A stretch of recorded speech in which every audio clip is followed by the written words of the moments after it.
সপ্তাহের শেষে ফের আবহাওয়া বদল, রাজ্যে বৃষ্টির সম্ভাবনা। শেষে ফের বদল হবে রাজ্যের আবহাওয়া। আবহাওয়া দপ্তর সূত্রে খবর, সপ্তাহের শেষে রাজ্যে পশ্চিমী ঝঞ্ঝার সৃষ্টি হবে। এর প্রভাবে দক্ষিণবঙ্গের একাধিক জেলায় বৃষ্টিপাতের সম্ভাবনা রয়েছে।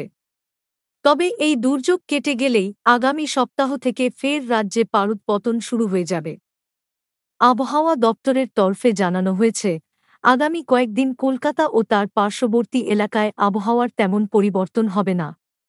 তবে সপ্তাহের শেষে শুক্র ও শনিবার নাগাদ রাজ্যের পশ্চিম ও উপকূলবর্তী জেলাগুলিতে মাঝারি বৃষ্টিপাত হতে পারে।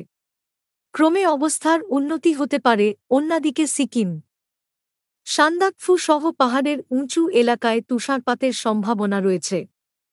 দার্জিলিং ও কালিম্পংয়ের পার্বত্য অঞ্চলে হালকা বৃষ্টিপাতও হতে পারে, তবে উত্তরবঙ্গের অন্যান্য জেলায় অবশ্য বৃষ্টির কোনো সম্ভাবনা নেই। অন্যদিকে ফের ১১টি রাজ্যে ভারী বৃষ্টির সতর্কতা জারি করল মৌসুম ভবন।